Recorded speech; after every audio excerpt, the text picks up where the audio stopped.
Sejam bem-vindos ao episódio 29 do podcast Por que Não? Um podcast que quer inspirar as pessoas a questionarem o status quo e ir em busca de uma vida de maior realização.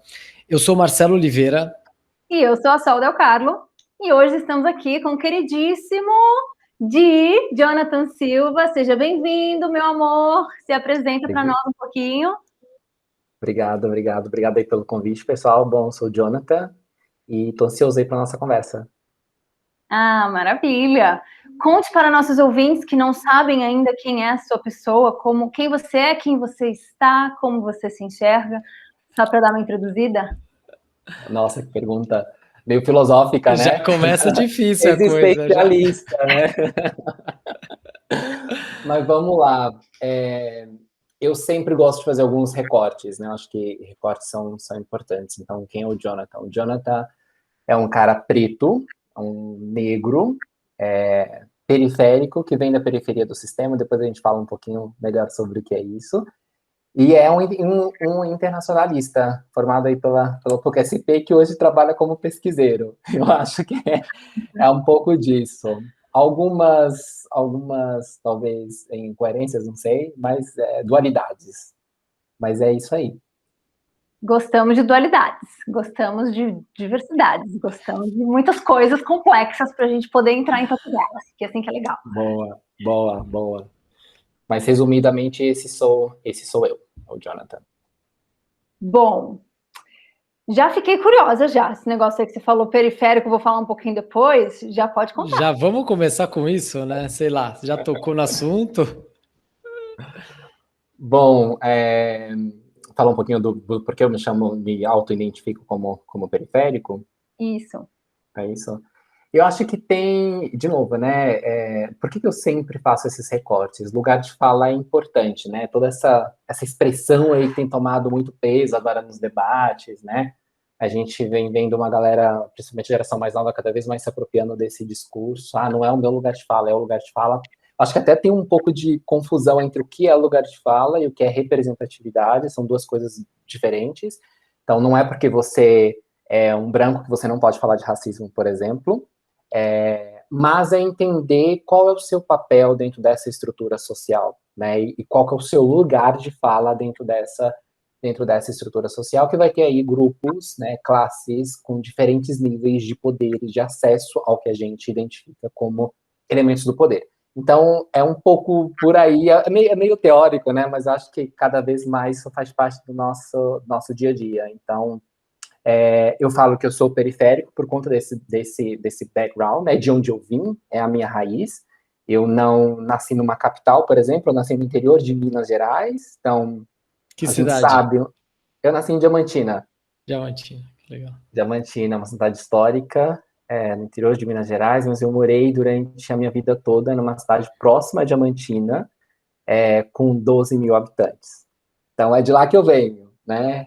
Até a minha adolescência foi dentro desse universo aí de 12 mil habitantes que tem uma mentalidade, uma visão de mundo completamente diferente de São Paulo, por exemplo, né? E quando eu falo isso, por isso que eu falo periférico, porque você está nas margens do sistema, realmente, né? Então, o acesso à cultura, o que a gente tem aqui em São Paulo chega de forma muito diferente, isso acaba tendo, obviamente, impacto na sua formação. E também de uma perspectiva social, falando de classe social mesmo, né? Não venho das classes mais elitizadas da nossa pirâmide social, e é por isso. Eu acho que o termo vem desse lugar, né? Da periferia do sistema. E quando que você mudou para São Paulo? Tem 15 anos, eu mudei para São Paulo, não, nossa, 17. Agora, eu mudei para São Paulo, eu tinha 11 anos. Eu estou com 28. Então, tem bastante tempo, né? Hoje eu acho que eu sou um pouco mais paulista. Paulista ou paulistano? Eu nunca sei. Os dois. Os dois, do que mineiro, mas tem muito, né? Tem muito dessa visão de Minas, desse modelo de família do interior, muito conservador, bastante diferente do que a gente vê aqui em São Paulo, né? Que está começando ainda a pipocar e tal, mas é diferente. E como foi essa vinda para São Paulo? Você veio com a família, veio todo mundo, e aí vocês vieram para ficar? Cara, então, o que acontece? Eu tenho uma família meio perdida, assim, pelo país, né? Tem um pouco de gente em cada lugar do país. É, a minha mãe já tinha vindo para São Paulo bem antes, então ela veio, eu tinha 3 anos de vida, eu fiquei com meus avós, fui criado pelos meus avós em Minas, e depois de um tempo eu vim morar com ela. Então, sim, já tinha tio, tia, já tinha uma boa parte da nossa família que estava aqui em São Paulo, mas eu vim depois de um tempo, depois que ela já tinha se estruturado, que ela conseguia ter, né, um espaço aí para uma criança, um adolescente de 11 anos, mas até então eu estava com os meus avós.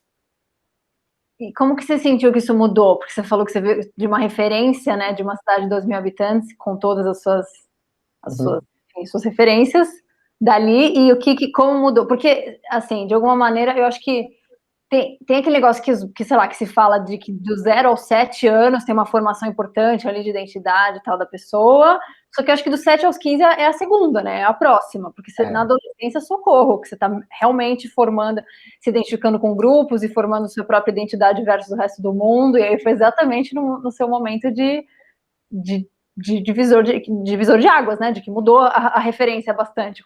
Como é que foi isso? Exato. E de ajuda aí para os universitários psicólogos, né? Para poder entender essas fases. Talvez Freud ajude a explicar, não sei. Mas eu consigo identificar isso, assim. Quando eu olho para trás, eu acho que tem realmente. Eu tive uma infância incrível. Eu acho que. E eu sou muito privilegiado por isso. Porque, até conversando com alguns amigos, né? A maneira como foram criados numa cidade como São Paulo, o acesso à educação. Então, assim, tem coisas na minha infância que me marcaram demais, que eu sei que numa cidade do porte de São Paulo você acaba não tendo essa possibilidade. Na adolescência, tem aquela coisa de você estar começando a descobrir o mundo, né, que a gente não tinha, simplesmente não tinha acesso. Então, vou te dar coisas básicas, assim, de o que é McDonald's, né, o que é MTV, o que é a coisa da música, por exemplo, o que chega no interior do interior de Minas, né, você vai ter contato com uma coisa completamente diferente do que é aqui. E tem uma coisa do se virar, que eu acho que talvez isso em São Paulo é muito mais presente, do vai, se joga, corre atrás, sabe? Assim, você tem que. E são pessoas, né? A gente vê cada vez mais. Acho que isso é uma parte não muito boa do nosso país, mas crianças e adolescentes tendo que serem expostos a talvez a situações de ter que se virar de uma forma muito pesada, assim, e eu tive desde o início. Então, quando eu cheguei em São Paulo, foi aquele susto, assim, do tipo, meu Deus, como eu pego o metrô, né? Eu dou sinal pro metrô pra ele parar, ou ele vai parar na plataforma. Sabe essa coisa que você não sabe, assim, que você vê, Exato. que você vê que parece óbvio, né? Mas não tem muito um script. Você vem de um outro lugar do mundo, que todo mundo se conhece, de uma cidadezinha que mal tem saúde pública, né? Todo mundo sabe da vida de todo mundo, o que também tem um impacto grande aí quando você é gay, né?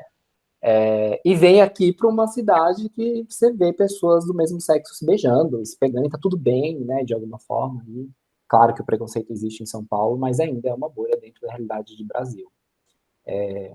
Também tem que fazer recortes, depende de onde você mora em São Paulo, mas eu acho que ainda é diferente né, do que do interior de um estado tão conservador como Minas Gerais, por exemplo. E em Minas Gerais, meus pais são mineiros, né? Então eu conheço bastante da cultura mineira, né? Já fui muitas vezes, vou sempre. E realmente a receptividade é uma das marcas dos mineiros, né? Que tipo, quando você chega em qualquer lugar, eu sei, tenho parentes na roça e que são super pobres, assim, mas você chega, você é super recebido, eles te fazem um banquete, eles te tratam bem, eles querem conversar. Isso é muito incrível.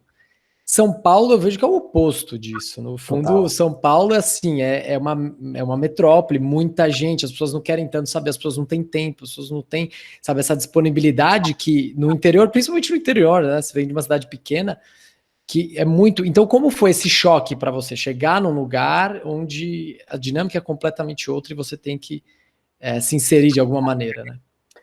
Eu tive um empurrão, para não dizer vários, da minha mãe. Hoje, olhando para trás, eu acho que isso tem bastante impacto até na minha formação enquanto indivíduo e personalidade. Quem me conhece um pouco mais de perto sabe como talvez pragmático e até duro em alguns momentos eu posso parecer. Mas a minha mãe foi papel, assim, foi uma figura muito importante de me jogar nesse novo mundo, sabe? Então, se esse primeiro lugar foi de estranhamento, de, nossa, peraí, o que que é isso? Deixa eu processar, eu meio que não tive muito tempo de processar aí. Não, né? Vai lá e faz. Então, nessa fase, com 14 anos, por exemplo, eu comecei a fazer Senai. Eu fazia Senai no Largo do Cambuci, eu morava no Sesc Interlagos, no Jardim Orion, próximo do Caramba, Grajaú, no extremo da Zona Sul. muito Né? Eu longe. atravessava a cidade até o Largo do Cambuci para poder fazer o Senai. Então, a coisa de que ônibus que eu pego, nunca fui sozinho pegar um ônibus, né? Aquela coisa de ser criado com vó e tal. E a minha mãe, não, eu vou com você um dia, faço a matrícula e você vai, né? Então, sempre teve muito em casa isso de vai experimentando e vai fazendo as coisas que não tem muita outra opção além disso. Mas essa diferença eu percebi muito na universidade. Eu acho que aí, talvez por uma questão de ter contato, agora você falou, eu estou aqui refletindo com esse lado mais, não sei se individualista de São Paulo, mas é diferente, porque quando você está morando, e eu vim morar em São Paulo, na periferia de São Paulo, então ainda tem um senso de coletividade que é muito diferente dos bairros de classe média e classe alta de São Paulo. Porque você conhece o seu vizinho, né? Hoje eu não conheço as pessoas que moram do meu lado, que estão no meu apartamento, né? Então eu não sei quem é. Quando você mora na periferia, você sabe quem são os seus vizinhos, né?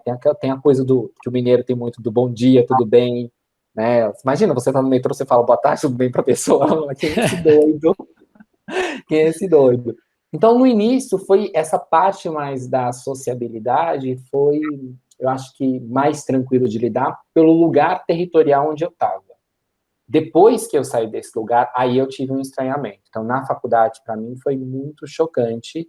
Eu me lembro uma coisa que eu sempre comento com os meus amigos teve uma vez que a gente estava num barzinho e éramos, acho que, 7 pessoas, assim, tinha uma cerveja para dividir para os 7, né? E não e eu fui lá e peguei 3 cervejas de uma vez e coloquei na mesa. Mas não é que as pessoas não tinham ali o dinheiro para poder comprar, né, sei lá, colocar mais cerveja na mesa, não, né? Porque poderia ter essa visão também.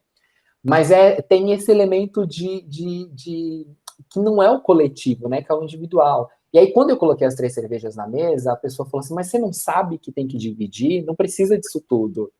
E aí eu falei, nossa, peraí, onde eu tô? Porque isso em Minas é completamente diferente, né? Imagina, Sim. você pode chegar na casa da pessoa mais pobre que seja na roça, que vai ter um café coado ali, um queijo Um em cima da queijinho. mesa. E se você não comer, meu caro, as pessoas vão ficar com raiva de você. Exatamente. Você tem que comer. É desfeita, então é uma outra relação. Sim. Um outro aspecto que você trouxe também nessa vinda de São Paulo, que você falou bastante de Minas, né? O conservadorismo, e aqui você via pessoas se pegando, pessoas do mesmo sexo.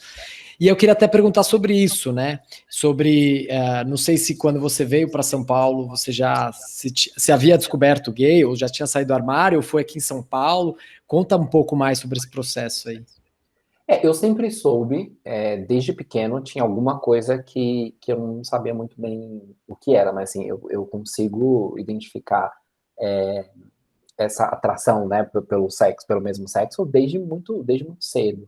Então, eu sempre soube que existia uma coisa, mas tinha a repressão gigantesca e a repressão pela família, né, por ser extremamente conservadora, tinha a repressão pelo catolicismo. Então, assim, a minha avó queria que eu fosse coroinha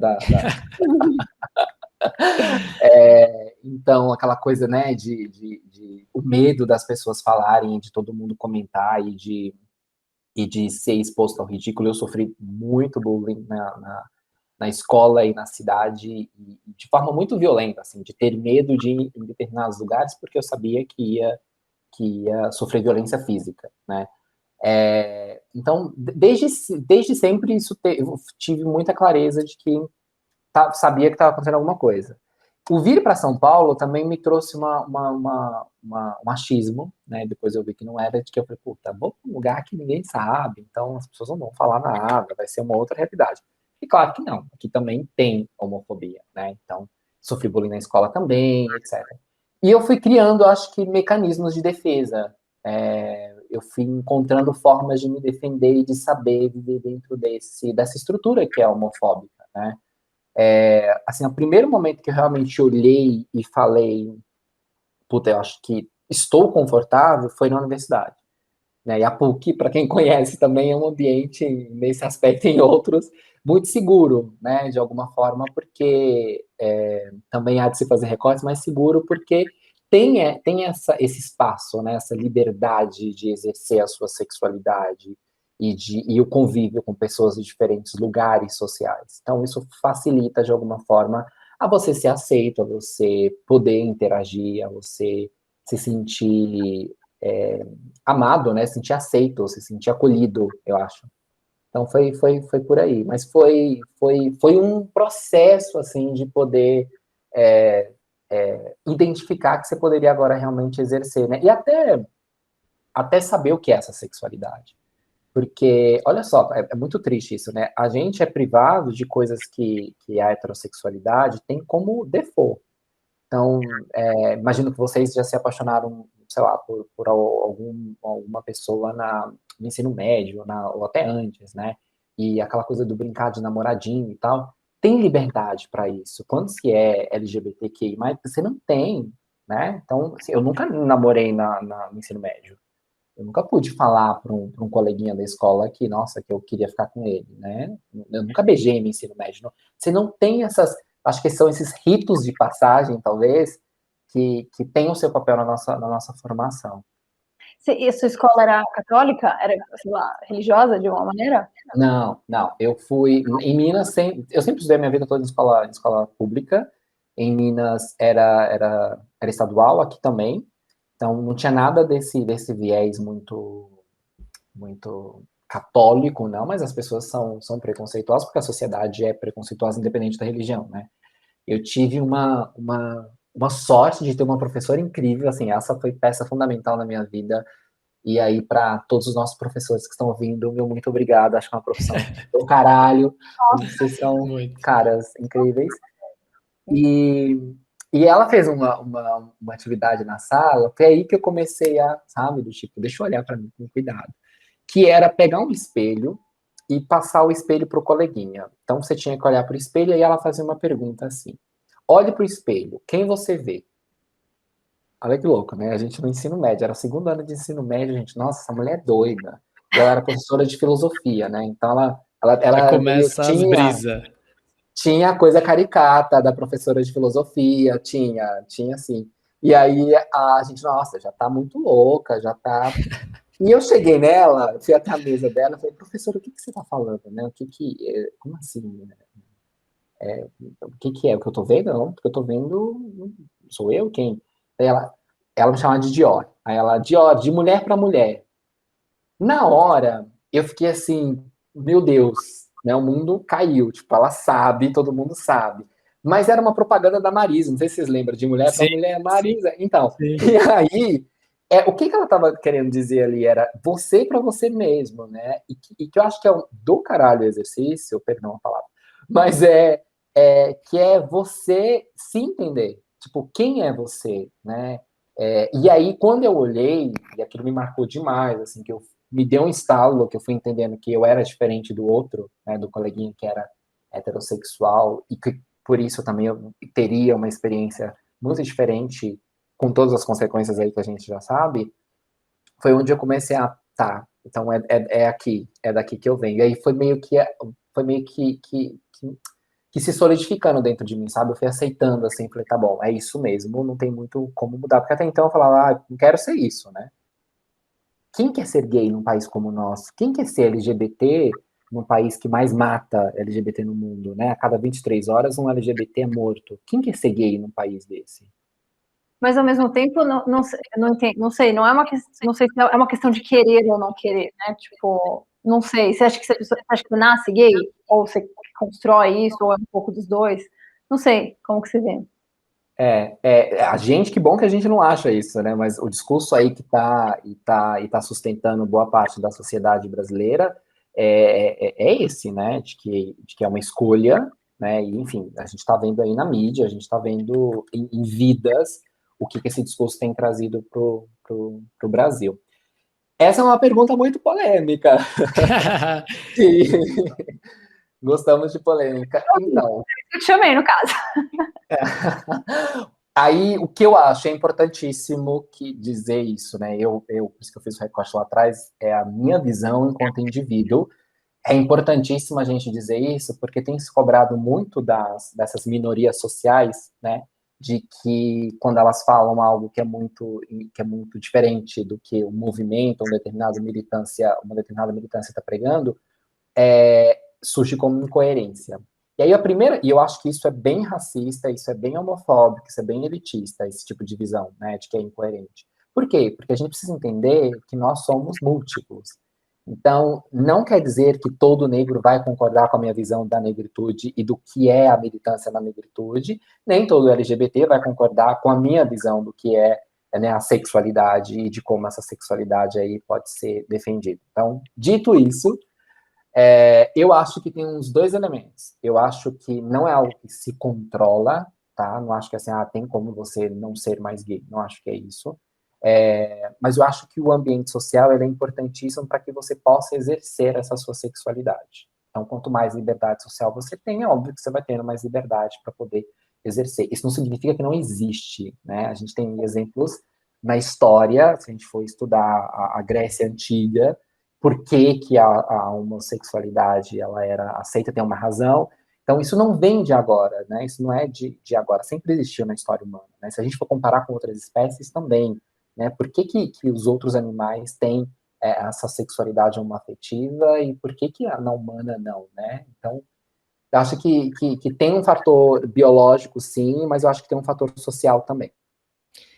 E uma coisa interessante que você trouxe, há um tempinho atrás, você falou assim que esse processo, muitos rituais que para os héteros é normal, para os homossexuais, por exemplo, já não é aceito na escola, né? Você falou beijo, andar de mão dada, coisa do tipo, né?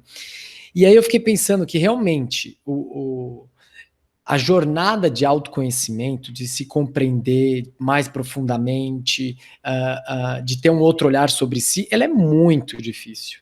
E eu fico imaginando o quanto ela é prejudicada quando grande parte dessa individualidade não pode ser manifestada. Né? Então você fala assim, eu tenho muita coisa aqui dentro que eu mesmo estou tentando me entender, não, e eu falo como hétero, né? Tem muita coisa que eu estou tentando me entender, mas que eu como hétero posso expressar e posso colocar, posso ter as dúvidas, mas que você está trazendo que muitas coisas isso você não poderia, você não pode fazer. E aí isso faz com que acho que as questões fiquem ainda mais complicadas, né? Perfeito, perfeito. A Djamila Ribeiro ela vai fazer uma reflexão muito legal em cima disso que você está falando, que é como a gente precisa marcar, por exemplo, o homem cis hétero como também algo específico, né? Porque o homem cis hétero ele fala de uma plataforma, de um estandarte social que ele tem N privilégios, muitos privilégios, e ele marca as outras categorias. Então, você é a mulher, você é o gay, você é o negro, e eu sou universal, né? E não é. Então, quando a gente faz essa desconstrução, o que é importante e o que a gente quer, né, enquanto eu acho que essas minorias sociais, é exatamente trazer esse papel da coexistência dessas diferentes, né, desses diferentes recortes. Então, você vai experimentar a sua existência de uma forma, eu vou experimentar a minha existência de uma outra forma, mas ela precisa, ela precisa existir e ela precisa ter as condições para as quais ela possa ser exercida. Então, não é porque o homem hétero, né, cis, ele é universal, que eu não possa exercer a minha sexualidade da maneira como eu entendo que ela tem que ser exercida, entendeu? Então, o que se busca no final do dia, eu acho que todas as militâncias cross e minorias sociais, é exatamente ter mais espaço, né? Ter o poder de poder viver a vida da maneira como a gente quer viver. Se vocês pararem para pensar, gente, não é uma coisa extremamente difícil, assim, a gente está pedindo para poder viver, Existir, exato. existir, a maneira como a gente entende que a nossa vida não é o outro, não é a loucura da mamadeira de piroca, o kit gay, não é nada disso. Tipo, é como a gente, enquanto indivíduo, pode deixar de ser assassinado. Eu vou te falar que em 2019 eu moro aqui na Consolação, eu estava numa rua, que né, a Augusta é uma rua conhecidamente gay, do público, e aqui é uma área que tem muito LGBT, e eu estava de mão dadas com o meu namorado, e passou um carro e falou, Bolsonaro está vindo por vocês, essa palhaçada vai acabar. Nesse lugar, então assim, imagina você o que acontece nos rincões do país, o que acontece nas periferias, o que acontece, né, em diversos outros lugares, que não tem esse privilégio de ter essa aceitação, né, que eu acho que não tem que aceitar, você tem que respeitar. Né? A gente não está pedindo por aceitação, a gente demanda respeito, né? Isso é muito diferente, porque como seres humanos, todos nós devemos ser iguais, né? Aliás, a Declaração de Direitos Humanos diz que o ser humano é igual, independente de qualquer recorte.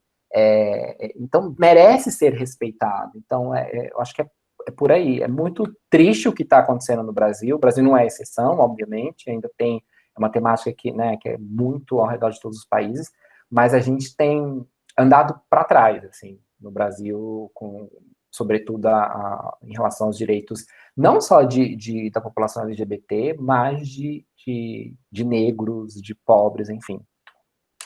Você falou que você não poderia expressar, né?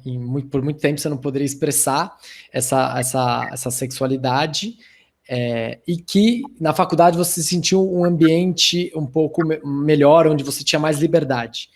Você lembra de algum momento que você sentiu que fala, putz, é diferente, ou alguma ocasião que você conseguiu se mostrar mais, e como foi isso para você?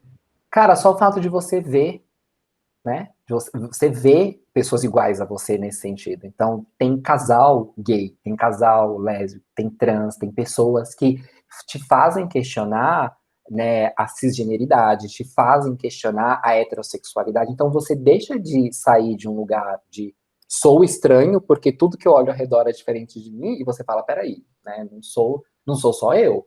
Então, esse acolhimento é uma coisa, assim, que parece ser pouca, mas não é, que é o pertencimento, a ideia de me identifico com aquilo, né, com aquele, me vejo no outro também. Representatividade é importantíssimo, gente. Quando a gente vai para uma pauta negra, por exemplo, né, vou fazer uma pergunta para vocês. Vocês já trabalharam provavelmente em grandes empresas, ou faço a pergunta para quem está nos ouvindo. Levante e olhe no seu setor se tem um negro, né? O quanto? O quanto tem, exato. E a gente está falando de um recorte que é a maioria da população, ou mulher, né, ou gay, ou trans. Então como que você olha para esses lugares? Eu tive, por exemplo, no meu curso, 2 pessoas negras, no curso de Relações Internacionais da Pontifícia Universidade Católica de São Paulo. Não dá para a gente aceitar que esses lugares sociais, a gente olhar para isso e achar que isso é normal. Não dá para a gente olhar para a tia da faxina, a tia da cantina, e sempre ver que é uma preta, uma mulher e preta, e achar que isso é normal num país como o nosso. Então, a representatividade ela é importantíssima. Quando eu olhava para os meus colegas, né, da faculdade, eu via que é um pouco diferente de mim, e é um pouco igual, né, porque tinha outros recortes, aí tinha um recorte de classe, porque o gay da periferia é completamente diferente do gay da classe média alta, né, mas mesmo assim tinha um mínimo denominador comum, então, que é a sexualidade. Então, de novo, somos múltiplos, mas assim, o olhar sei que você vai ser julgado e vai passar por violência, como eu passei, em níveis diferentes, né, mas isso é o que nos deixa junto, né? Uma coisa que me vem muito... Eu vou dar uma mini mudada de assunto. Quer fazer pergunta, Marcelinho? Vai lá, gente, senão eu falo demais. Deixa eu pensar. Não, eu ia falar um pouquinho ainda mais sobre isso, eu ia falar 2 coisas. A primeira que eu achei um fato curioso, as 2 são sobre a faculdade, né? Agora eu tô fazendo faculdade, tô no último ano de psicologia, voltei para essa vida, e foi uma vivência completamente diferente. Por estar com outra maturidade, um curso diferente, outra visão de mundo. Então, tá sendo muito interessante essa experiência. Quero dicas, hein? Quero fazer psicologia. Opa, vamos conversar. Vamos conversar.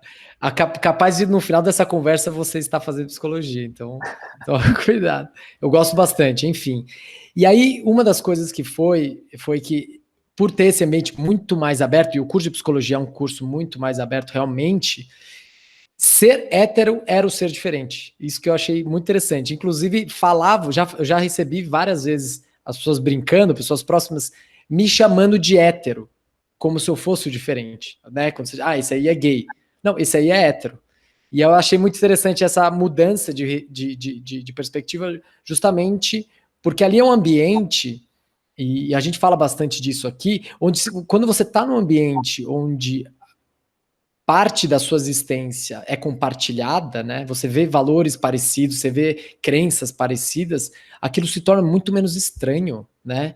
Acho que viver sozinho, assim, viver isolado, onde você tem, por exemplo, fico imaginando, né? No interior de Minas, onde realmente, no estado mais conservador, no ambiente, é muito mais difícil. E na faculdade isso foi muito mais possível, porque realmente ter ao lado pessoas que pensam parecido ou que te suportem, que te deem apoio nisso, faz completa diferença, né? E a gente vê, por exemplo, o podcast aqui justamente também como esse ambiente para muitos aspectos, para realmente para as pessoas estarem aqui, poderem conversar sobre esses temas e se apoiar mutuamente, né?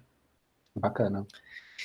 E ao mesmo tempo você não ficar só dentre os semelhantes, né? Falando do nosso lado, pelo menos, tipo, estou acostumada com brancos, então quero ficar mais com brancos. Eu lembro quando eu fiz um estudo sobre pessoas com deficiência, justamente eles ter uma escola separada para pessoas com deficiência é uma solução, mas é um problema. Uma solução no sentido de que eles vão ter um atendimento melhor, qualificado, para que eles tenham suas necessidades atendidas, mas é pior porque as pessoas sem deficiência crescem sem ver essas pessoas com deficiência, e por isso que fica estranho, por isso que rola um preconceito, porque não está acostumado com isso. Então, se essas pessoas estão inseridas no seu meio, se a diversidade, a tão dita diversidade de fato existe, você está mais acostumado a ver de tudo o tempo todo, né? Então, tem um lado de se sentir acolhido pelo que é igual, mas o outro de tipo, ok, vamos se sentir acolhido, mas vamos abrir a cabeça também para o diferente, né?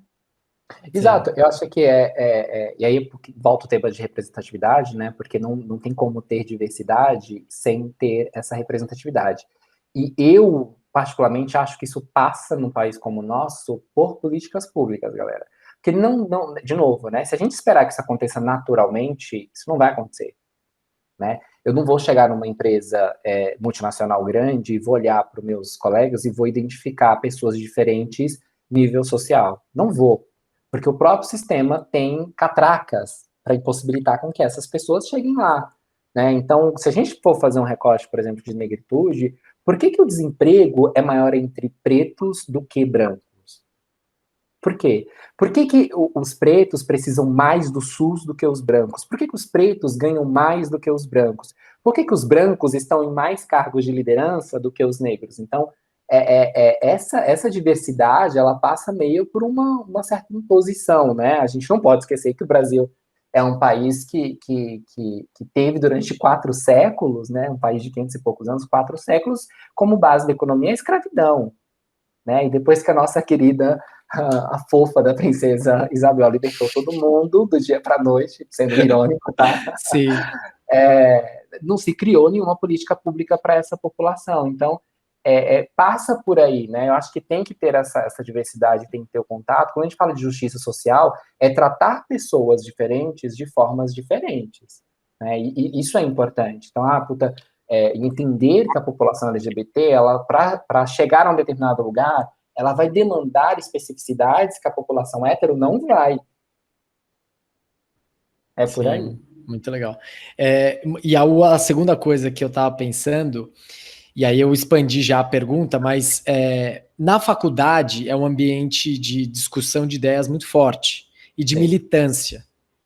E aí o que eu queria, né, para muitos assuntos existe uma militância, existem pessoas se organizando, existe os centros acadêmicos, lá na PUC é diretório acadêmico, né? Enfim, as entidades, sabe, muitas coisas assim. E aí a minha pergunta se você, no contato com a faculdade ou em outro momento da vida, entrou numa militância maior ou não. E aí eu queria que você me contasse um pouco, a gente contou do processo de você falou, né? Eu perguntei quando você falou que sempre se viu gay, né? Sentia desde sempre. E eu queria entender um pouco mais do seu processo de entender a sua negritude. Como foi, né? Porque eu já, assim, ouvi pessoas falando debates que também existe um processo de entender onde você está, nisso tudo, né? Total. E aí, conta pra gente mais sobre isso. Total. E ainda estou em processo de construção, tá? Desse sujeito que se entende negro. E é muito louco, cara, assim, porque a gente é dito, né? Primeiro, assim, a sociedade diz para você o que você é, né? Então, eu era apontado assim, você é preto ou você é branco, né? Você é escurinho ou você é moreninho. O que é a figura do pardo no Brasil, né? Que essa coisa de ou não é, porque a gente relaciona a negritude só com tom de pele, né? Não passa só por isso. É óbvio que eu, com meu tom de pele, eu vou passar por algumas catracas da sociedade, talvez de forma muito mais fácil do que uma pessoa de pele muito mais retinta. Isso é importante ter claro. Então, quanto mais escura a pele, maior vai ser o racismo, mais catracas ela vai ter, né? Mas eu também passo por preconceito, por racismo, eu também passo por essas catracas. Então, foi um processo, tem sido um processo de muita pesquisa, de muito entendimento, de muito diálogo, de entender um pouco da minha ancestralidade, de entender um pouco, e quando eu falo ancestralidade é muito louco, porque a minha família, boa parte dela é racista, e não se identifica como negra, e quando eu olho para os meus bisavós é uma coisa muito louca, porque eu fui fazer essa pesquisa, né, de quem eram os meus bisavós, porque a minha avó, ela tem a pele mais clara, mas ela tem todo o fenótipo negro, do cabelo, do nariz, da boca. Claro, esse fenótipo que a gente associa com a África, né, que é o que veio para o Brasil, porque a gente sabe que tem negros que não necessariamente seguem esse fenótipo. Se a gente vai para o norte da África, por exemplo, é um fenótipo um pouco mais diferente, né? A galera do Egito é negro, não é? Né? Tem cabelo crespo, tem cabelo liso, então, sabe, esse tipo de discussão é muito profunda. Então, foi pesquisando, foi entendendo um pouco de quem sou eu, o que é essa negritude, foi lendo muito. Então, tem autoras assim que eu acho que me ajudam muito a entender essa negritude. A Djamila Ribeiro é uma, a Grada Quilombo é outra, o Silvio de Almeida. Então, são pessoas que eu fui procurar, tá, sabe? E também foi um certo incômodo, começou na faculdade, que um professor de história, ele apontou, e assim, foi quando para mim, de novo, aquele momento de abrir salve os professores aí, de abrir o chão, né, que ele apontou e falou assim, nossa, mas no curso de Relações Internacionais só tem dois negros, Jonathan, você e o fulano. E aí eu olhei e eu falei assim, pera, eu também sou negro. Né? Olha que louco isso. Porque você, por ter essa passibilidade, né, você passa um pouco dentro do contexto de ter a pele mais clara, você passa um pouco e você não entende o racismo estrutural. Então, se você não falar, mas você já passou racismo de alguma vez? Quando o Brasil não foi racista? Quando o Brasil não foi racista? Né? É muito mais sério e a gente precisa entender o racismo como uma estrutura realmente. Não é virar para mim e falar que o seu cabelo é cabelo ruim. Isso é racismo também. Mas isso é muito pequeno perto da estrutura, né? Do todo, do que é essa estrutura.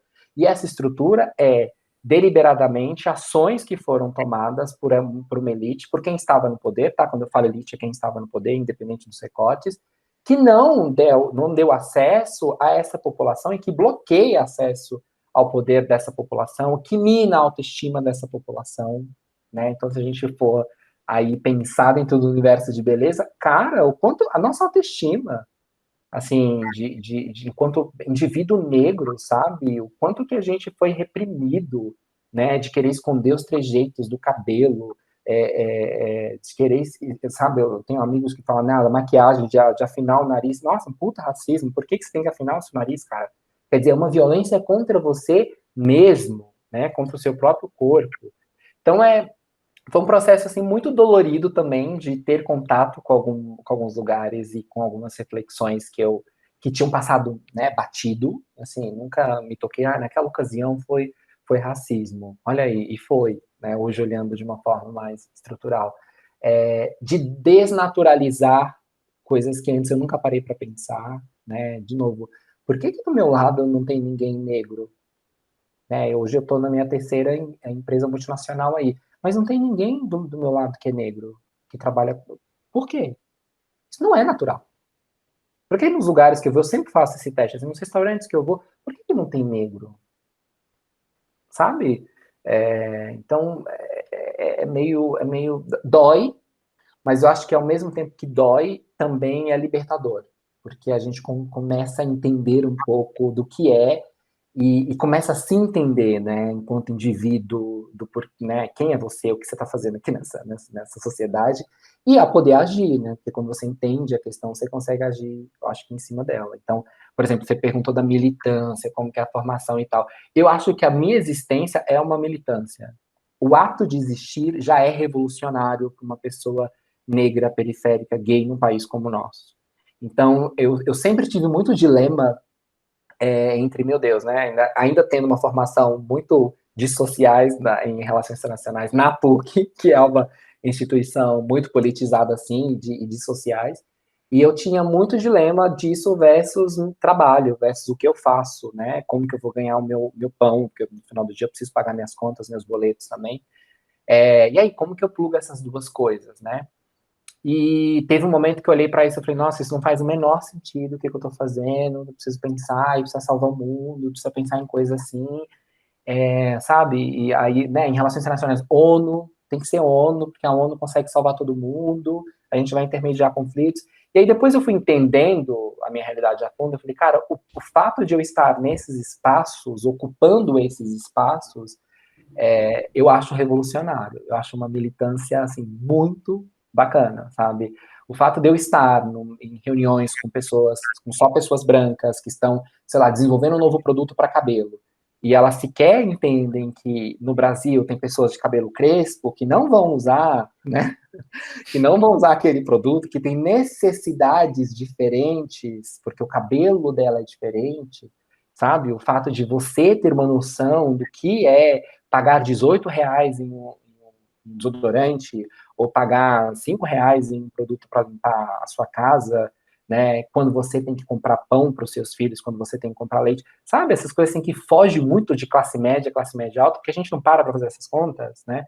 Eu acho que eu vir de onde eu venho, me dá uma certa noção para poder fazer esses contrapontos. Então, eu sou a pessoa, por exemplo, na minha carreira, que eu sempre faço contrapontos. Eu falo, gente, mas a realidade do Brasil não é a bolha do Itaim Bibi, né? Vamos sair aqui da Juscelino Kubitschek, da Faria Lima, e vamos pensar um pouco para onde que esse produto vai, com quem que ele vai competir, sabe? E é pouco, né? Uma gota dentro de um oceano, mas eu acho que é por aí que a gente vai militando. E eu acho que, assim, do ponto de vista de negócio, eu penso, se eu tivesse uma empresa e tudo, a sua presença, por exemplo, é de extrema importância. Porque quem é você, que empresa é você que não conhece os seus clientes, que empresa é você que não sabe o que está acontecendo na sociedade, que está oferecendo produtos que não atendem às necessidades da população. É realmente assim, de uma cegueira muito grande. É contra, vamos dizer assim, é um paradoxo nesse sentido, né? Você ter as pessoas que tomam a decisão, mas que desconhecem a realidade. E não é proposital, assim, não tô aqui nem acusando, né, não é isso, mas não é proposital, assim, eu acho também que né, o que a Angela Davis fala, a gente precisa muito acreditar nisso, não basta não ser racista, você precisa ser antirracista, e para ser antirracista, você precisa se comprometer, né, em ação, então as empresas também têm que se comprometer em ações para poder lutar nessas questões e para poder, eu quero mais representatividade, como que eu vou proporcionar isso? Eu quero mais representatividade, eu estou disposta a abrir mão da pessoa ter inglês para trabalhar comigo, por exemplo, né? Pensando aí no nosso mundinho de marqueteiro, eu estou disposta a que esse estagiário não seja da ESPM, que não seja da USP, que não seja da Mackenzie, enfim, que não seja das grandes universidades. Então, né, passa por abrir mão também de uma visão que eu acho que é mais estereotipada. Você falou, quando você falou muitas coisas incríveis disso, o Digerindo aqui, sinapses bombando aqui você falou do processo ser dolorido, e eu fiquei pensando que eu acho que é muito o que nos motiva aqui no podcast, porque de alguma maneira é um processo de autoconhecimento, né? Que você está falando de conhecimento. Estamos aqui, cada um no seu processo, que eu acho que é infinito para todo mundo, né? E esse negócio que você falou, me perguntar, por que isso? Por que o cabelo? Por que tal? é doloroso, mas eu acho que, assim, é imprescindível para a evolução, assim, independente do lugar que você esteja, né? Tipo, não fuja da dor, não fuja das perguntas, pelo contrário, vá em direção a elas, talvez a resposta não venha tão fácil, e é isso, mas o ponto não é ser fácil ou ser difícil, né? É fazer sentido aquilo. Tipo, a minha evolução faz sentido, né? Nossa evolução, o nosso autodescobrimento. E você falou nesse ponto aí de você dentro da empresa, que para mim, eu queria falar mais disso, porque assim, eu não tenho dúvida que o que você falou de políticas públicas são necessárias, porque a gente não eu falei a gente porque eu sou a minoria mulher, né? Porque a gente não parte do zero. Então, não tem, né? Ah, cota faz sentido ou não faz sentido. É que se não tiver, nunca vai chegar igual, porque não tá, um tá saindo de muito mais lá na frente na corrida, então o que tá atrás precisa de um banquinho para chegar mais em cima, porque senão nunca vai chegar, né? Talvez as cotas sejam um banquinho, por exemplo. É o ideal, é o melhor, fica mais separatista, não fica? Não sei, gente, nunca vai ter perfeito, né? A sociedade não é perfeita, a gente vai se construindo e se moldando conforme a gente vai se ligando. Mas, então, eu concordo. Deixa eu dizer outra coisa, só uma coisa assim, só pra gente pensar nisso, em relação à cota, tá? Rapidinho. Claro. Não é um banquinho, é uma reparação histórica. Porque pensa assim, essas pessoas, elas foram propositalmente, porque isso foi uma política pública. Por que o Brasil optou por trazer os seus descendentes, por exemplo, da Europa para cá, e não privilegiar quem estava aqui? Não fazer com que essa população, né, quem veio da Europa, que eram pessoas pobres também, que vieram para o Brasil no ciclo do café, por exemplo, por que não usar a mão de obra que já estava aqui, qualificar essa mão de obra? Então, a gente não pode perder essa perspectiva histórica, porque a gente vai entendendo que as coisas chegaram onde chegamos, e tem uma origem social da desigualdade. Não está aqui porque o país é assim, as coisas. Não, tem uma causa, tem uma raiz disso. Isso veio de fatos, Desculpa, vai lá. Não, perfeito. Acho muito importante. Eu demorei muito tempo para entender isso que você está me dizendo, na verdade. Tipo, por isso que eu acho que o estudo é tão importante. Tipo, eu acho que no ano passado esse negócio de racismo estrutural ficou um pouco. Eu acho que está ganhando mais voz, mais clareza para a maioria das pessoas. Mas isso, quando o Brasil não foi racista, demorou para mim para entender isso. É o que você falou, né? Veio da escravidão, começou já errado lá atrás. Na origem, Tá trazendo, tá arrastando, empurrando esse histórico para frente, né? Tipo, enfim. Então, acho super relevante seu ponto, exato. Não é só um banquinho e não é à toa, né? Tipo, caraca, tem uma razão para esse gap existir. Sobre a cota, para dar um depoimento, assim, eu não é uma coisa pessoal minha e na verdade eu acho que não só se dá devido às cotas, mas daquilo que eu estava falando das experiências diferentes. Quando eu fiz a primeira graduação e a segunda, foram as cotas. Quando eu entrei pela primeira vez, não existiam cotas na USP, e agora existem. E acho que na psicologia, quase metade das vagas são cotas, dentre as várias, né? Talvez fique poucas por sei lá, no seu nome, né? Mas, enfim, são quase metade das vagas para cotas. E acho que um dos debates, quando eu estava na FEA, eu lembro que a galera falava, não, mas aí vai entrar uma galera na faculdade que não está preparada, como é que se diz, o nível das pessoas não vai ser tão bom, porque as pessoas estão entrando, mas enquanto pessoas mais preparadas deveriam estar entrando. Isso é uma das maiores falácias, eu acho, assim, porque realmente eu percebo. Primeiro que eu nem sei quem é cotista ou não. Não é uma pergunta que eu faço para as pessoas, ei, você entrou por cotas ou não? Fiz questão de nunca saber isso.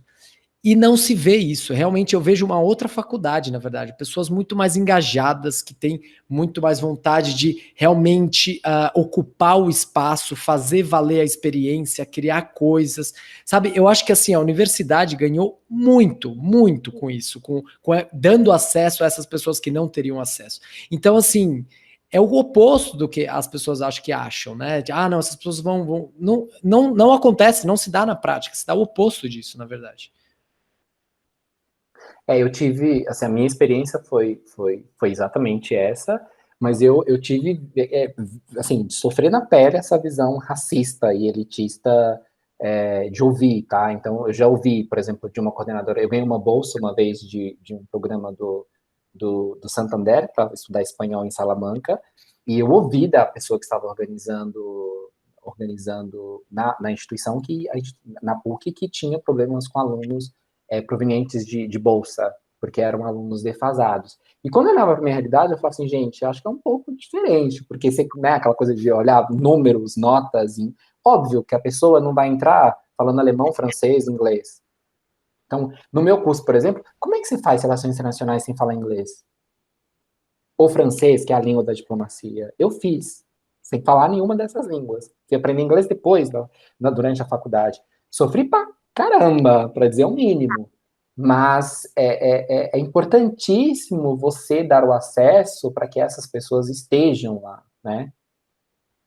Para que daí façam. Daí, você, por exemplo, talvez se não tivesse entrado na faculdade, teria seguido um rumo que nunca seria aprender francês, inglês. São coisas que acontecem por estar ali, por ter tido esse acesso, né?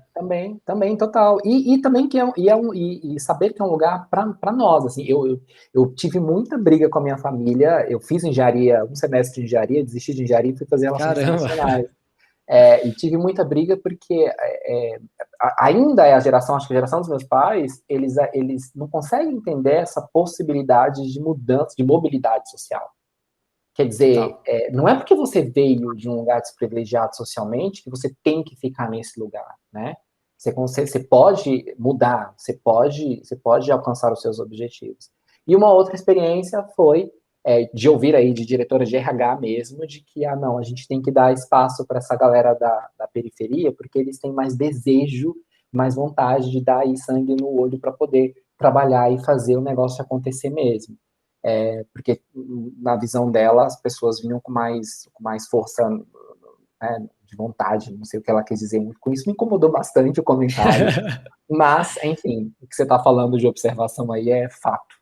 Mas eu acho que eu entendo o comentário dela pensando no oposto disso, que foi o que eu vi na SPM, faculdade de gente podre de rica no geral, e justamente por, sabe o negócio de meio que ser mimado, não ter resiliência? Teve tudo desde sempre. O que eu via de gente vagal nesse lugar, gastando rios de dinheiro, pegando DP, repetindo o semestre, nem aí, falando, você tem vergonha? Tipo, seu pai tá pagando essa parada pra você, não tem vergonha de, no mínimo, tirar as notas o suficiente pra você passar de semestre? E, tipo, e a galera nem tchum. Então, eu acho que é um pouco disso, talvez, que a pessoa do RH disse, que tem a ver com o que o Marcelinho falou, tipo, por nunca ter tido acesso, uma vez dado acesso a essa pessoa, tipo, caralho, ela vai valorizar um negócio que a gente, ou que a elite, ou que seja lá quem for, take for granted, né? Que não simplesmente sim. E eu acho que também vai para além de só chegar com mais vontade. Eu acho que é a maneira que ocupa o espaço. Eu acho que se apropria de uma outra maneira. Eu acho que tem uma relação com a faculdade, com as pessoas ali diferente. Eu acho que essa questão da SPM que você estava trazendo, e a fé tem bastante, eu acho que até eu sentia muito que as pessoas não é que queriam estar ali, não é? Ia só para estudar, ver aula, ir embora e tudo.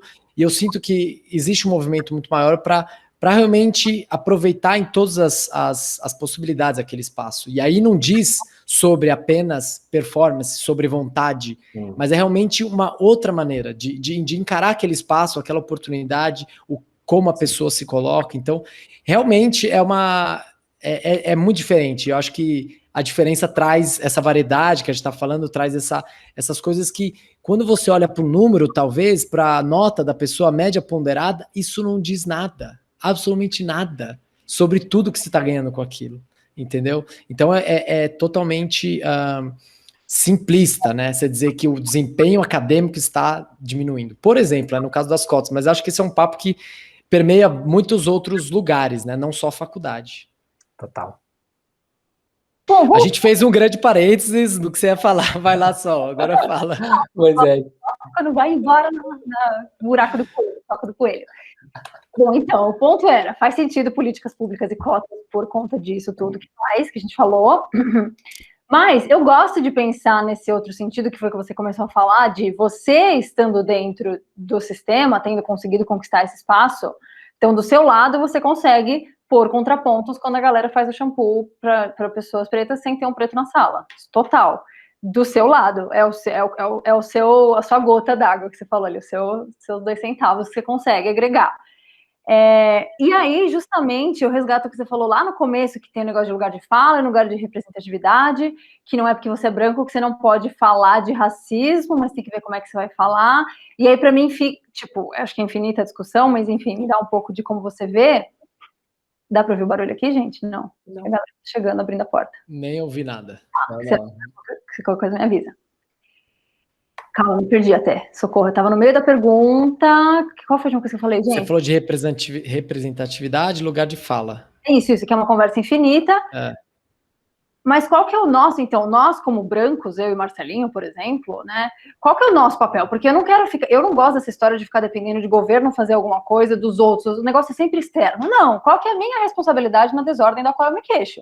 Eu quero contribuir, eu tô aqui existindo, eu estou respirando até o último dia da minha vida e eu posso fazer alguma coisa com a minha existência, né?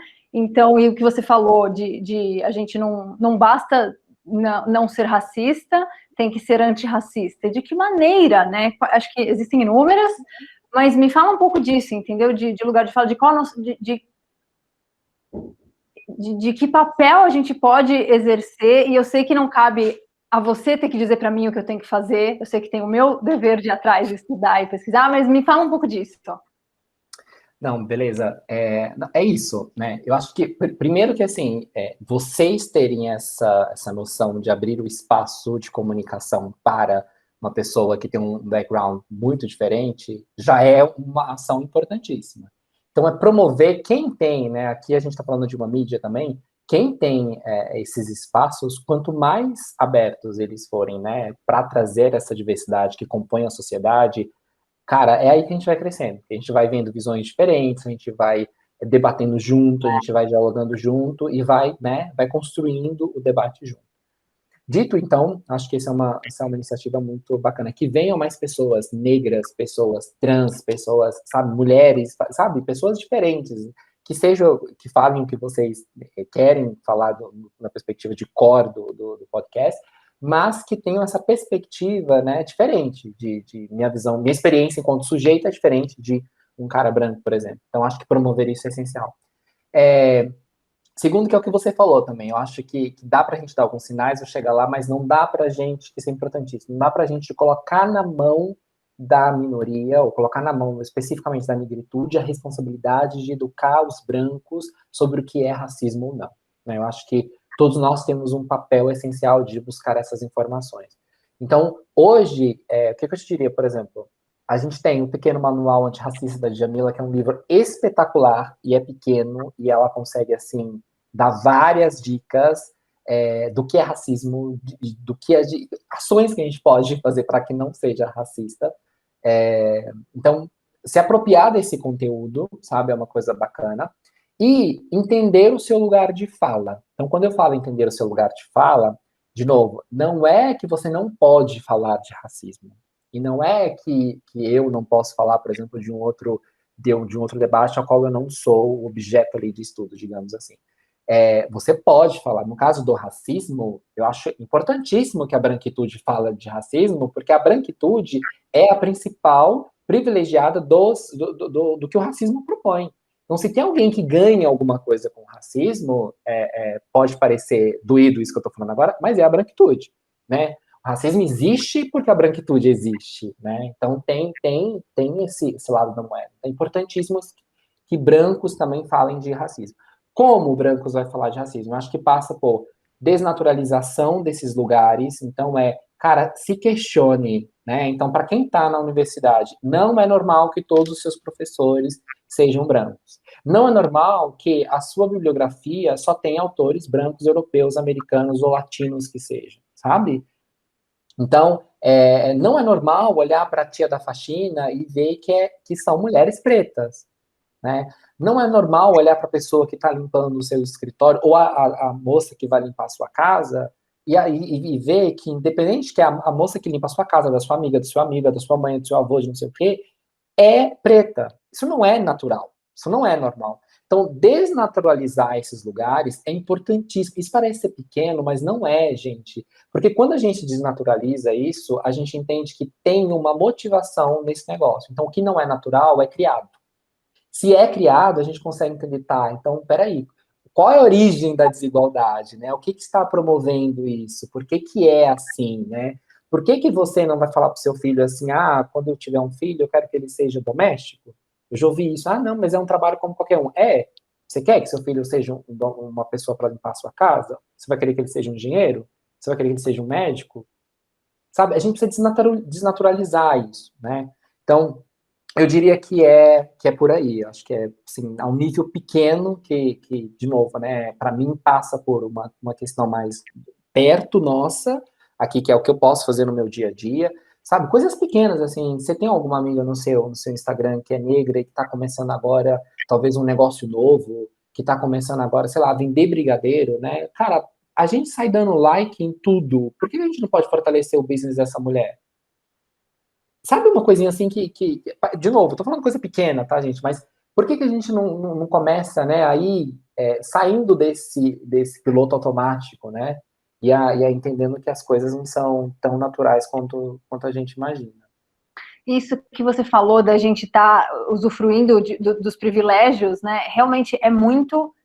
Precisa ser ativo, precisa ser um exercício, um esforço, porque eu estou colhendo os benefícios de ser branca a todo momento e não me dou conta deles, né? E é muito mais fácil de você, não que é o certo, mas é muito mais fácil de você prestar atenção quando você está sentindo a dor também. E a gente não está sentindo a dor, a gente está sentindo o privilégio. Isso que você falou agora alguém lançou um negócio. Nossa, eu senti na pele essa história de tipo, compre do pequeno, estou abrindo uma empresa agora. E eu tô dando um tipo de atenção para os pequenos negócios das minhas amigas, que já tem há anos, de uma maneira agora que eu falei, eu não acredito que, tipo, é pequeno, mas não é. Faz muita diferença. Cada pessoa faz diferença. Então, tipo, caramba, eu preciso apoiar mais minhas amigas com os negócios pequenos delas também, porque eu tô sentindo na pele o quão preciso dessa ajuda, desse suporte, né? Então, e aí também, eu acho que passa por uma. Você falou, não quero deixar na mão do governo e tal. Eu acho que não tem que deixar mesmo, todos nós temos responsabilidades individuais nessa história, inclusive a de ter consciência de que é estrutural. E se é estrutural, demanda soluções estruturadas, né? Então, demanda soluções sistêmicas. Então, como que eu contribuo para essa solução sistêmica também? Então, quando a gente fala, por exemplo, da luta antirracismo, o que a gente precisa fazer? Cara, não dá para a gente ser antirracista e defender um sucateamento do SUS, por exemplo. Por quê? Porque quem vai sofrer com o sucateamento do SUS, a população que mais vai sofrer vai ser o negro. Não dá para a gente fugir das discussões, entendeu? As coisas estão atreladas, por isso que é estrutura. Então, quando o Magazine Luiza vai lá e faz a ação que eles fizeram, a gente tem que mais que apoiar aquilo. Que bom que eles entenderam que é estrutural. Que bom, precisa que mais empresas façam isso, que mais empresas entendam que isso é muito mais profundo do que simplesmente garantir uma vaga para uma determinada etnia. para quem não viu, eles colocaram só deixava pessoas, só contratavam pessoas pretas, não foi? Por um tempo? Sim, o programa de trainee deles. O programa de trainee. Então, assim, ter essa consciência de que, de novo, né, futuramente, logo mais, nós vamos passar por eleições novamente, a gente precisa entender isso. Eu sou antirracista, qual o projeto de país que eu estou comprometido? É um projeto que vai sistematicamente violentar a negritude, a população LGBT, e, enfim, os recortes que a gente puder fazer, ou é alguém que vai defender dentro de determinada né, esfera e os direitos dessa população. Então, gente, todas as nossas ações têm reações, né? Talvez a gente ache, isso aqui é pequeno. Não é, tem um impacto na vida das pessoas muito grande. Acho que é por aí. Legal. Como tá para você esses temas hoje? A minha pergunta é mais no sentido de a gente falou de um processo, de uma história onde teve muito autoconhecimento, você ir atrás de informações, conversar com pessoas e se compreendendo. E como você está hoje? Acho que assim, tanto do ponto de vista pessoal, também do ponto de vista profissional. Acho que como essas questões se colocaram na sua carreira e você enfrentou e onde você conseguiu chegar.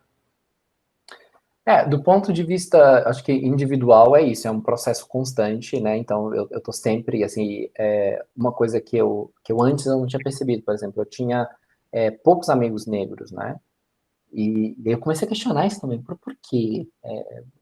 Peraí, porque, gente, é a maioria da população, né? Então, se a gente pensar em termos proporcionais, não faz muito sentido. Então é uma constante provocação da sua própria conduta. De que lugares que você está frequentando? Com quem que você está falando? Relacionamentos? Por que que você só tem relacionamento com pessoas brancas? Né? É muito sutil. Aí é que tá a perversidade do negócio, porque é tão sutil, né, que a gente não percebe a armadilha que está por trás. Então não é natural.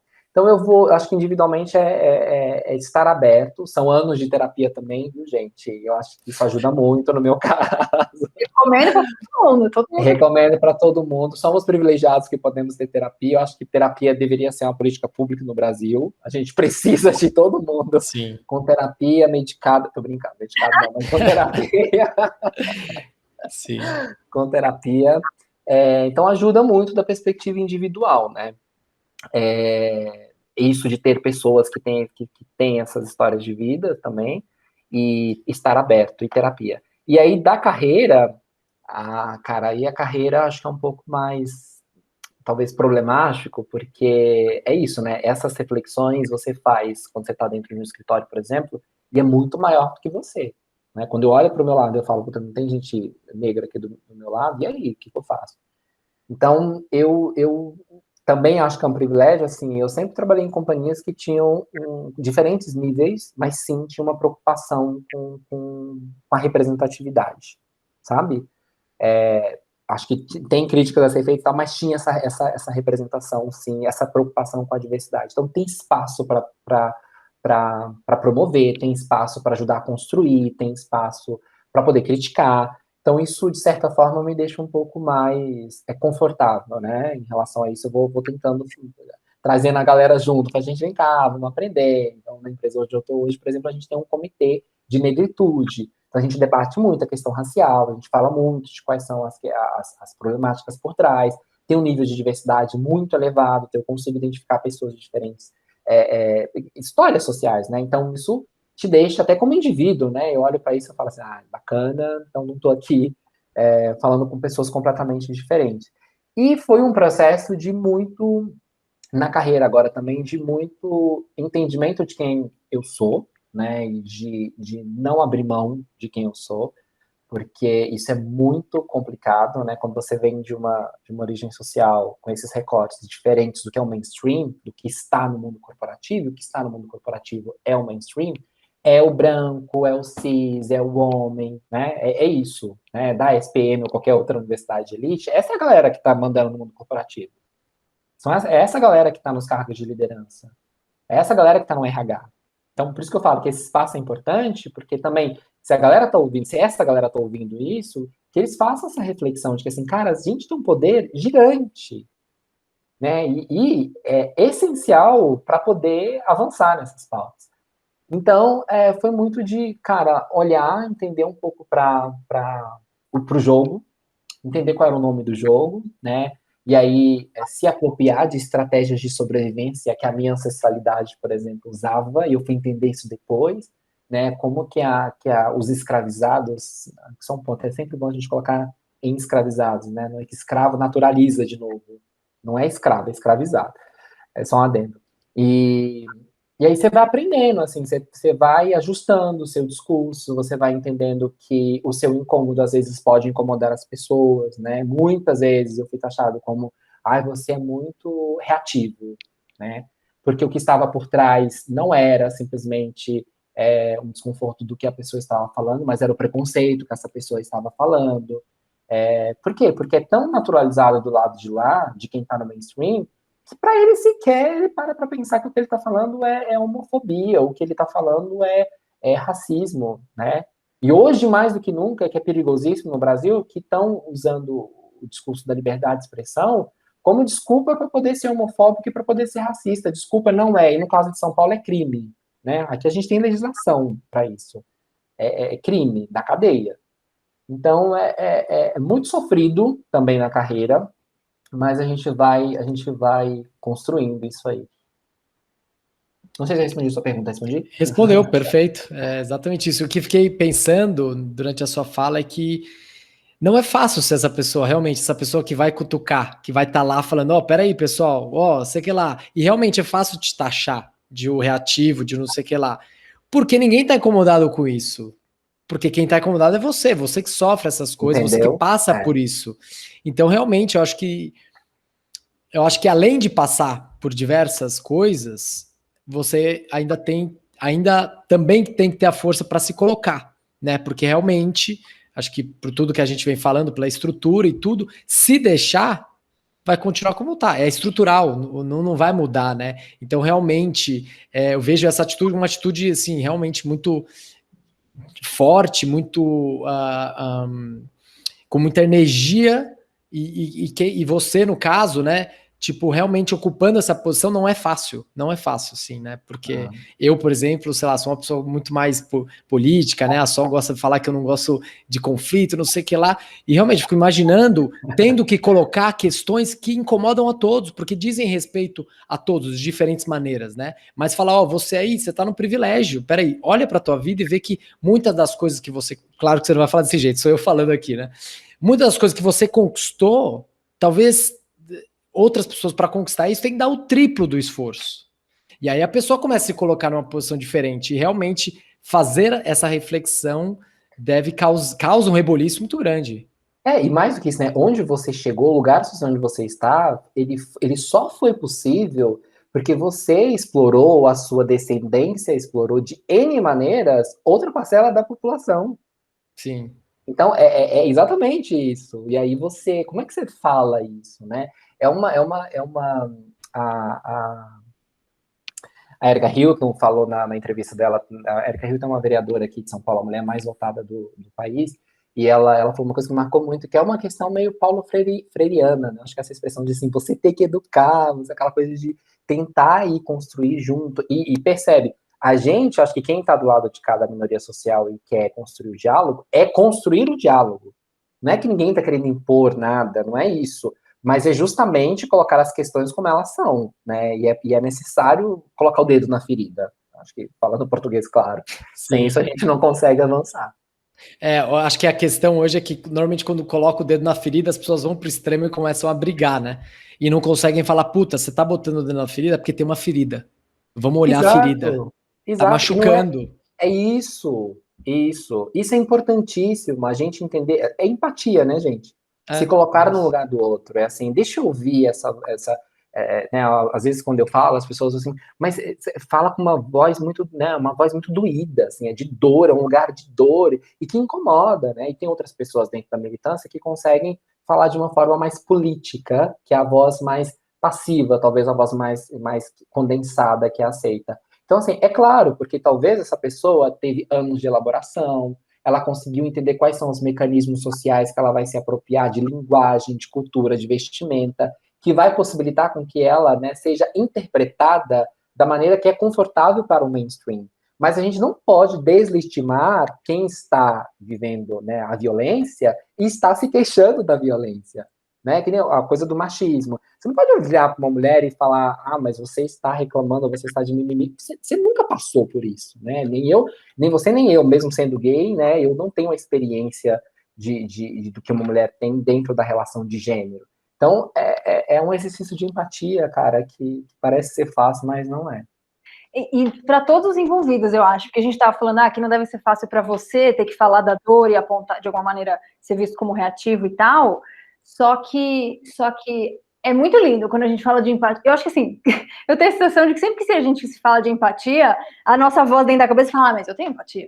Tipo, ninguém fala, eu sou um puta do filho da puta, sei lá. Exato. Você pensa, eu tenho, bom que eu tenho, só que assim, na hora que põe as moedinhas para jogo que a gente vê, porque eu tive uma conversa disso outro dia, de assim, é desconfortável para mim como branca, estando dentro de uma roda de discussão tradicional, daquele povo que você falou, que nem você falou, galera do Brasilzão, do interiorzão tal, que estão cagando para antirracismo, que são as pessoas preconceituosas, e eu ter que me colocar no meio dessa galera. É desconfortável para mim também. E aí é que você vê. E aí, você vai ter empatia ou não vai? Você vai deixar quieto porque estamos entre brancos e aí deixa quieto? Ou você vai fazer o que você sabe que é certo, ter empatia com quem está sofrendo? E aí essa a hora que o bicho pega, porque é difícil. É difícil para quem está aqui também. E outra que eu fiquei pensando também nessa discussão que eu tive outro dia. Existem muitas minorias e militância. Você foi falando, eu fui pensando no feminismo, eu fui pensando no veganismo, essa história de como falar para a pessoa, para ela ouvir, né, para não ficar uma briga, tal. E assim, são muitas, né? Cis, trans, etc, pessoas com deficiência, todo tipo. Tem muitas minorias para as quais nós, em geral, a sociedade, nunca prestamos muita atenção.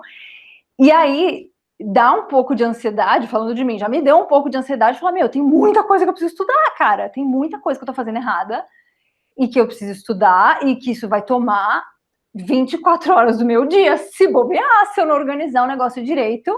E aí, como é que faz? Porque eu não estou disposta a colocar 24 horas do meu dia para isso, por outro lado, eu preciso colocar. E aí, a discussão que veio é assim, fiquei pensando, eu já estou há 28 anos usufruindo dos meus privilégios sem me questionar. Eu estou no bem bom há 28 anos. Por que agora eu não posso ficar os próximos 28 fodida, tendo que me pesquisar um monte e correndo atrás e não tenho tempo para pesquisar isso? Mas foda-se, tem que arranjar tempo agora, principalmente com a consciência de que isso está errado. Você vai ficar de boa? Bingo!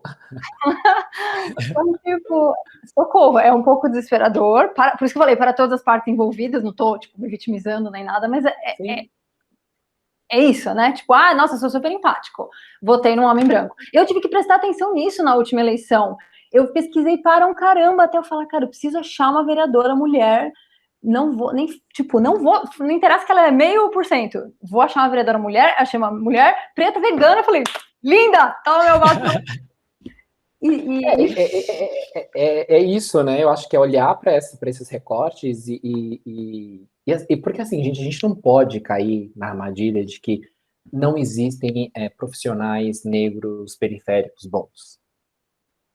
A gente não pode cair na armadilha de que não existe mulher periférica ou qualquer outro recorte, ou mulher trans, né? Porque a trans ela não tem outro caminho senão a prostituição. Tem muita gente boa. Tem muita gente boa em todos os recortes sociais que nós fizermos. Então, cara, tem muita gente qualificada ou que quer se qualificar e que precisa de oportunidade. Então, isso é uma coisa que eu fico pensando. Vereadora, desculpa, mas você deu esse exemplo da vereadora, é buscar isso, assim, sai desse piloto automático de assim, vou votar em que eu já conheço aqui, que é o que a mídia está me aparecendo. A mídia tem papel essencial nessa história, porque é ela que vai viabilizar o que a gente está vendo de normal, o que vai ser construído, né, na identidade até nacional, do que a gente entende que é certo, que é errado, do que a gente entende que é comum e que não é porque a gente vê muita novela das 9, né, gente? Então é isso. O que foi o primeiro beijo gay na TV, a repercussão que teve, qual foi o papel da imprensa nisso e tal. Então é muito poderosa a comunicação, porque a gente vai tirando desses lugares, né? Assim, não, pera lá, deixa eu olhar aqui uma mulher vegana, ou com qualquer recorte que você acha que faça sentido, com um projeto, né, bacana também, não é só porque é vegano e tal que a gente vai, eu acho que a gente vai votar, mas dá para achar, não tem desculpa, eu acho que é isso. E eu fico pensando no potencial que a gente perde ao não dar oportunidade para tantas minorias, né? Porque assim, você fica pensando, são muitos talentos, muitas coisas que poderiam acontecer e que por falta de oportunidade não acontecem. E quem perde? No final é todo mundo, realmente. Como nação a gente perde, ou como mundo, como humanidade, né? Coisas que poderiam acontecer que não acontecem porque justamente a gente decide de uma maneira ou outra que algumas pessoas não vão ter essa oportunidade, né? Não entende, é isso? Aquela definição acho que foi Einstein que falou, não sei, que falou você fazer o negócio igual. Einstein. Repetidas vezes. Errar é humano, persistir no erro é burrice. Não, é outra. Fala. Deixa eu falar! Fala. Você fazer a mesma coisa e esperar resultados diferentes, isso é a definição de loucura. E assim, tá todo mundo, a população inteira escassa de satisfação com os governantes. A gente tá mais velho que andar para trás com um homem branco no poder. Será que por dar uma mulher preta lá no poder não vai dar uma melhorada para todo mundo? Tá todo mundo reclamando, né? Tipo, gente, a gente é a causa dos nossos próprios problemas. Por isso que eu fico nessa vibe, tipo, qual é a minha responsabilidade nessa porra, nessa desordem da qual eu me queixo, porque tem alguma coisa assim que eu posso fazer. Pode ser uma gotinha, mas todo mundo fazendo sua gotinha, 7 bilhões de gotinhas, pô. Vamos chegar em algum lugar assim. E para fazer um gotão no futuro, você tem que ter feito uma gotinha hoje. Acho que eu não acredito que alguém vai fazer um grande movimento lá, não, vou fazer não vai mudar. Acho que a gente começa essas mudanças muito no... Foi até o episódio passado, né? Com o Marcos Rossi, falou muito sobre essa coisa de fazer pequenas coisas, porque realmente é aí que começa, né? A gente, acho que o Tony Robbins tem uma frase, putz, será que eu vou lembrar essa frase dele? Ele falava que a gente é reconhecido publicamente pelo que a gente trabalha particularmente, individualmente, sabe? Tipo, são coisas que realmente as pessoas vão ver na gente, são coisas que a gente trabalha no dia a dia, no pouco a pouco, e realmente isso vai fazer a diferença. Mas vai fazer a diferença começando nessa acho que tomando a responsabilidade para si, né, e vendo o que a gente pode fazer dentro da nossa realidade, né? Eu acho que é isso, assim, é entender que todos nós temos esse papel, né? Eu sempre brinco com os meus amigos marqueteiros, eles falam que eu sou muito apaixonado, acredito na historinha de marketing, mas não é. Eu acho que, assim, entre você escolher construir uma estratégia de marketing, estou falando agora, por exemplo, para dar um exemplo besta, né? Que só quer vender por vender, e entre escolher uma estratégia de marketing onde você vai trabalhar um propósito, uma ação social atrelada, né? Quer dizer, o que eu estou fazendo para a sociedade no final do dia? Mesmo que isso seja pequeno, porque sim, as empresas querem vender, esse é o objetivo primordial, óbvio, mas é como você vai vender, como você chega lá. Se o como passa por transformar a vida das pessoas, se eu posso melhorar de alguma forma a vida das pessoas, por que não? Por que não? Vamos optar por esse modelo de negócio, pelo amor de Deus. Né? Que todo mundo ganha dinheiro, mas assim, pense como vai chegar lá. Então, acho que todos, dei um exemplo, mas todos temos responsabilidade nessa história. Amém. Papo rendeu, hein? Caramba. Papo rendeu, papo rendeu, papo rendeu. Bom demais. Nossa, Di, muito obrigado por ter vindo. Eu acho que foi assim, foi para lados o papo aqui que eu nem imaginava e sensacional. Acho que toda a conversa foi muito gostosa. E muito obrigado por ter aceitado esse convite, poder a gente trazer essa variedade em todos os aspectos realmente para esse podcast, agora trazendo a sua história aí muito, muito legal, muito bonita, e poder compartilhar com todo mundo aqui, né? Bacana. Não, eu que agradeço aí, obrigado pelo espaço, que a gente possa, palavra que a Solzinha gosta, reverberar, né? Que tudo isso possa se expandir aí, e enfim, que a gente vai construindo essa corrente para mudar mesmo, né? De novo, que todo mundo tem o seu papel nessa história.